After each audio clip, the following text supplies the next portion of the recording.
Hello everyone, welcome to ITLS Academy.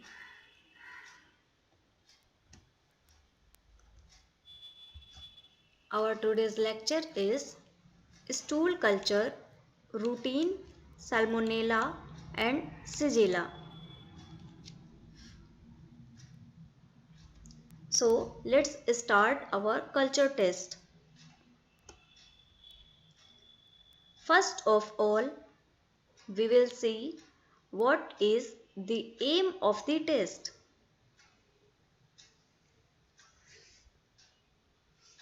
Very first point is detect bacterial pathogenic organisms in the stool. This is aim of the test and this is primary aim.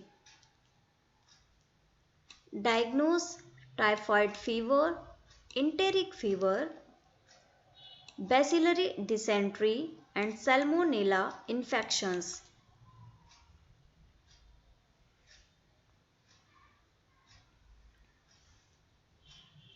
The normal flora of the gastrointestinal tract is composed of various bacteria and fungi that play a vital role in the digestion of the food.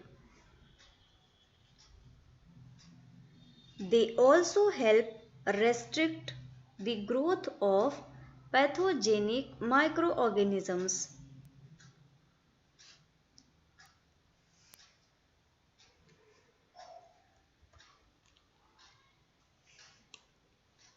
Next point is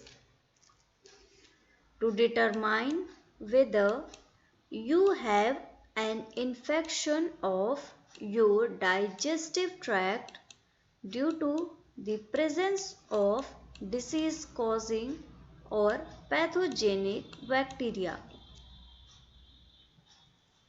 The use of broad spectrum antibiotics may change the balance of the normal flora, inhibiting the growth of normal flora and allowing bacteria resistant to the antibiotic to persist and overgrow. Similarly, the use of anti-neoplastic drugs can lead to bacterial overgrowth that results in abdominal pain and diarrhea.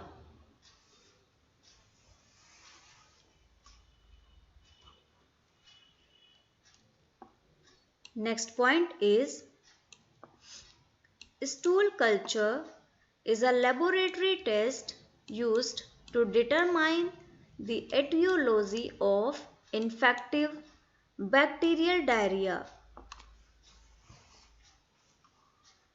It refers to the inoculation of selective agar plates with feces and incubation for 1 to 2 days to detect the presence of pathogenic bacteria within the bowel flora.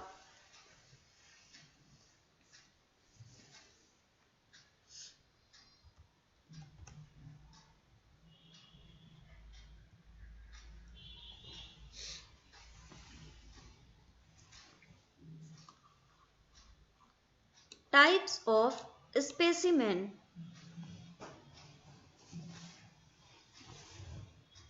Specimen include stool or rectal swab or stool, fresh and random in fecal transport system.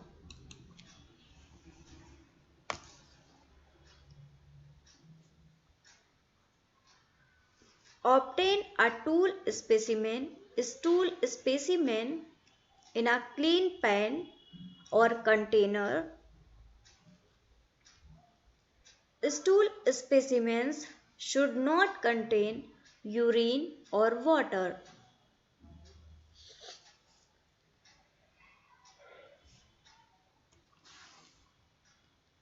Criteria of specimen rejection. Criteria includes formed stool, specimen contaminated with urine, residual soap or disinfectants. Specimen received in grossly leaking transport containers, diapers, dry specimens, specimens submitted in fixative or additives.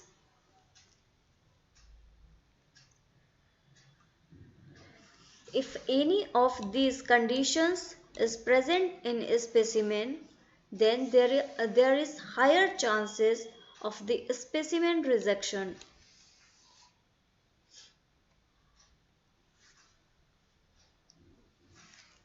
The resolution provided by serologic typing methods has proved valuable to epidemiologic tracking of isolates in outbreaks.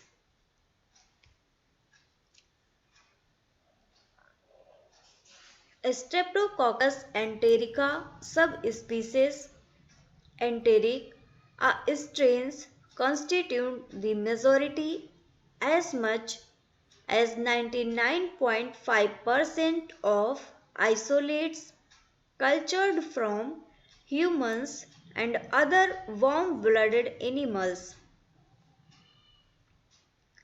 It is perhaps not surprising that the majority of disease-causing survivors belong to this subspecies.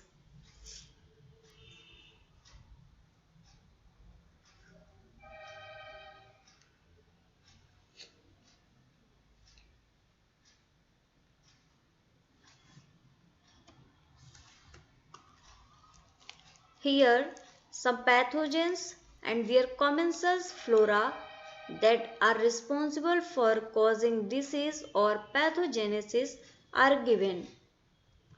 These pathogens and commensal flora are of gastrointestinal tract. These are common pathogens and these are commensal flora.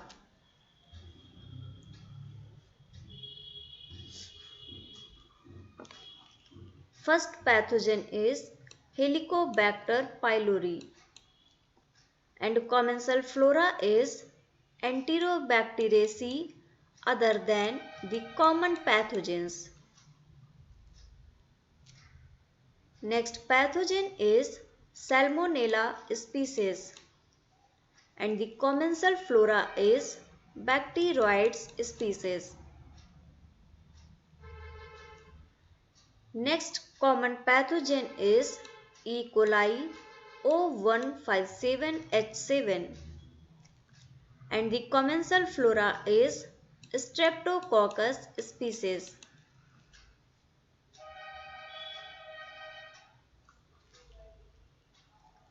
Another common pathogen is Staphylococcus aureus and their commensal flora is Lactobacilli. Common pathogen is Campylobacter species and commensal flora includes Pseudomonas species. Common pathogen is Vibrio cholerae while commensal flora includes coagulase negative Staphylococci.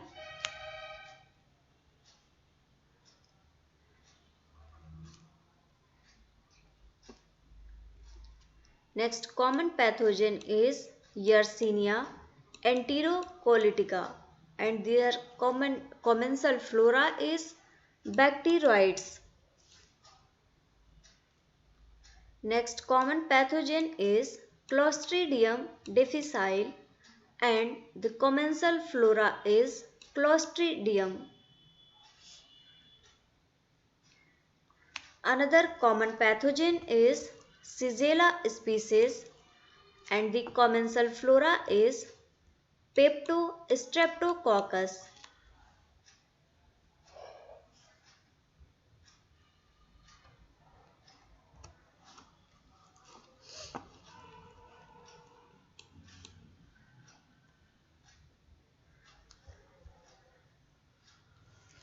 Pre-specimen processing. First is patient preparing. Instruct the patient on how the specimen should be collected and transferred to the container. Provide him or her with sticks and containers.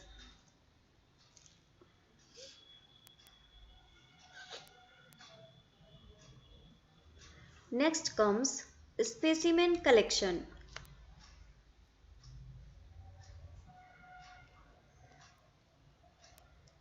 First point in specimen collection is a single stool specimen cannot be used to rule out bacteria as a cause of diarrhea. More than 2 specimens should only be submitted from patients for whom there is a high degree of suspicion. Whole stools are the preferred specimen for culture, and examination of multiple specimens may improve the recovery of Salmonella, Shigella and Yersinia, etc.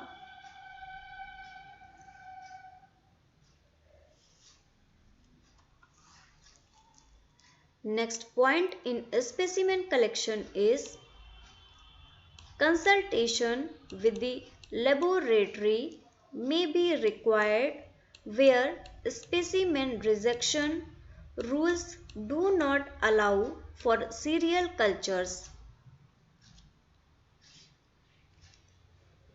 Most commonly used pH buffered stool transport media are compatible with recovery of Salmonella, Shigella, Yersinia, etc.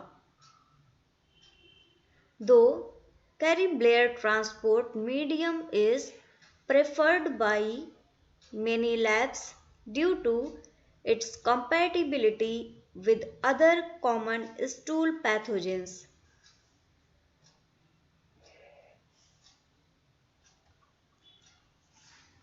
Next point is the stool should be collected on collector in sterile bedpan. A sample is transferred with the stick to the container. The specimen should contain at least 5 grams of feces and if present, those parts that contain blood and or mucus should be selected. The specimen should not be contaminated with urine. Finally, close the lid of container.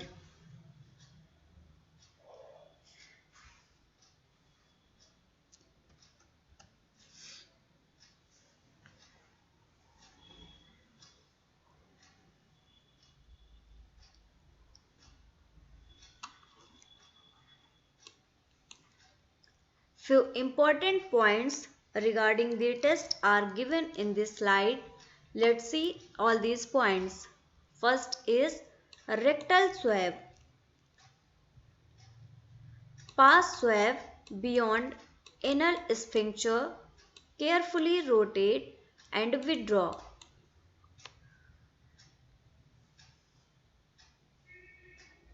Swabbing of lesions of a rectal wall or a sigmoid colon during proctoscopy or sigmoidoscopy is preferred.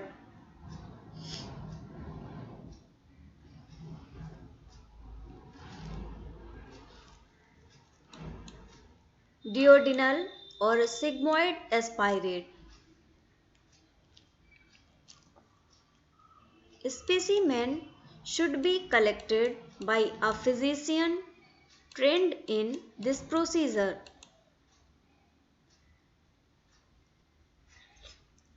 Few questions regarding specimen collection. First is, who will collect the specimen? And the answer is the patient. If stool is unobtainable, nursing staff or physician will collect fecal swab.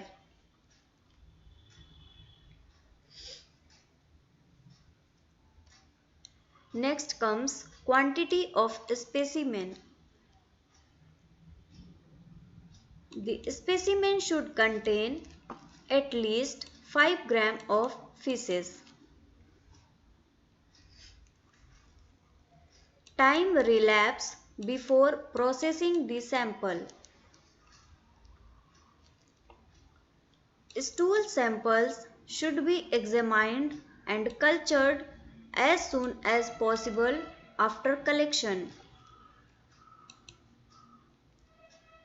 As the stool specimen cools, the drop in pH will inhibit the growth of most Shigella species and some Salmonella species.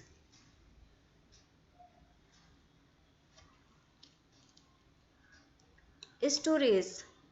Storage occurs at refrigerated condition at 2 to 8 degrees centigrade.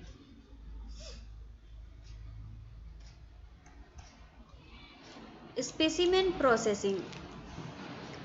Media includes SSA or XLD media. Next, selenite F broth or tetrathionate.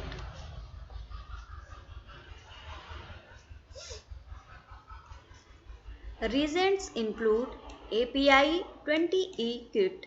Next, Salmonella and Shigella antiserum or polyvalent and monovalent. Next is culturing procedure. First point is 1 gram of stool is transferred to a tube of selenite F broth and a loop is streaked on XLD or SSA media. Incubate at 37 degrees centigrade.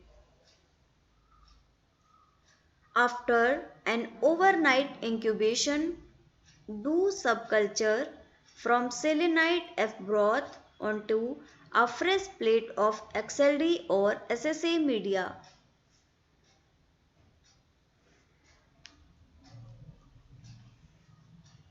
Next point is Salmonella may be cultured on a variety of solid media.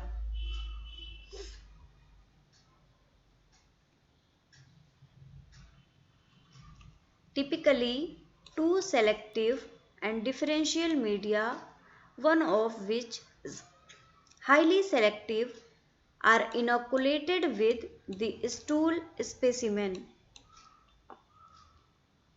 Hectone and xylose lysine deoxycholate agars are highly selective and both detect H2S production, facilitating identification of Salmonella species.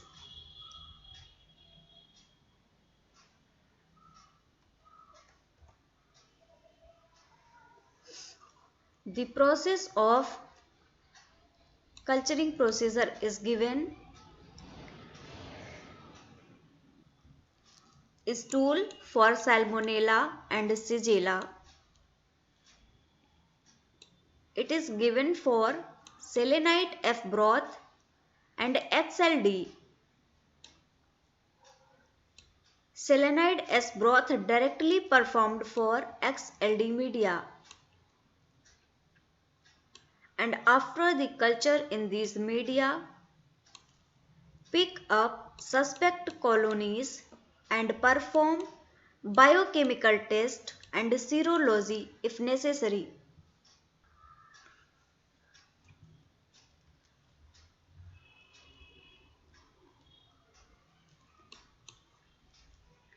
Stool may be inoculated into enrichment broths in addition to plated cultures. Enrichment broths serve to allow the growth of Salmonella while suppressing the growth of normal fecal flora and thereby can improve recovery yield.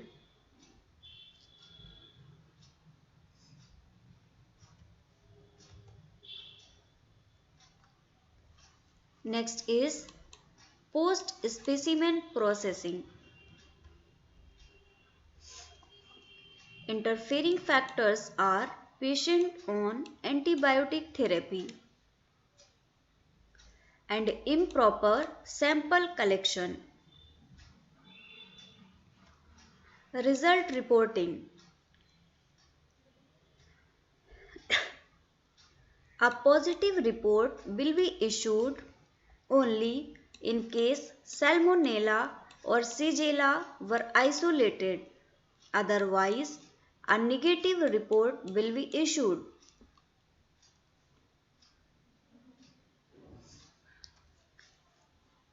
Turnaround time. Negative results are sent out 48 hours after receipt of the specimen. Results of positive cultures can be expected in 3 to 4 days.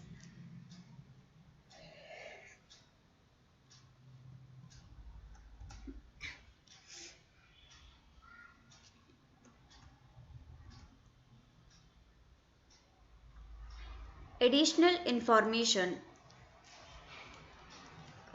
Indications for stool culture include bloody diarrhea, fever. Tenesmus is the constant feeling of the need to empty the bowel, accompanied by pain and cramping. Severe or persistent symptoms. Recent travel to a third world country. Known exposure to a bacterial agent. Presence of fecal leukocytes.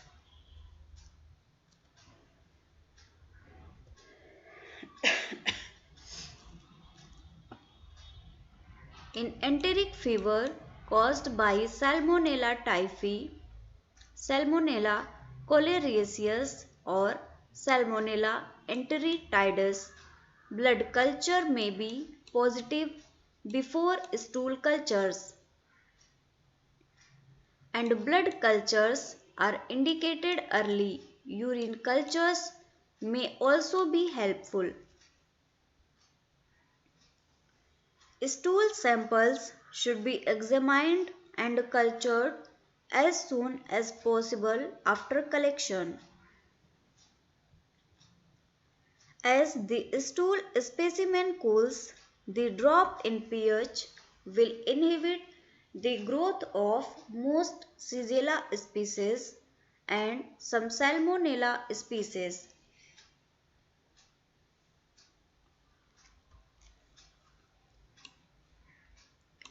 Diarrhea is common in patients with the acquired immunodeficiency syndrome, that is AIDS. It is frequently caused by the classic bacterial pathogens as well as unusual opportunistic bacterial pathogens and parasitic infestations.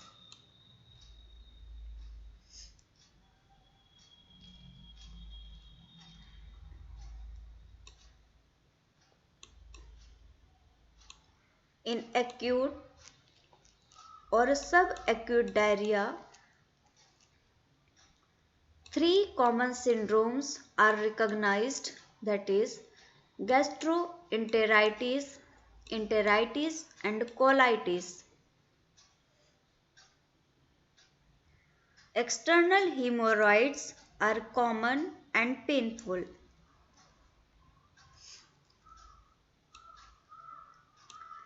Diarrhea of small vowel origin is indicated by the passage of few large volume stools. This is due to accumulation of fluid in the large vowel before passage.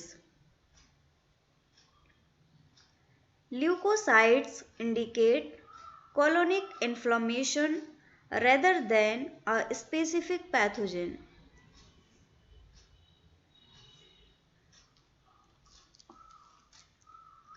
Limitations: Yersinia species, Vibrio, E. coli and Campylobacter species will not be isolated unless specifically requested.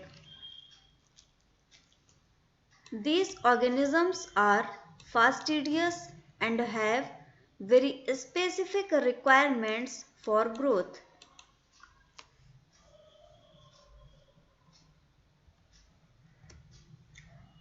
Thank you guys for watching this session. Follow ITLS Academy on Instagram, Facebook, Twitter, YouTube, WhatsApp and LinkedIn. For latest videos and updates, you can subscribe ITLS Academy on YouTube and you can also get it on Google Play Store. Thank you again for watching. You can like, share and subscribe ITLS Academy. For any help or query, you can call us on 7080-833-450. You can reach us on www.itlsacademy.com. Thank you very much again.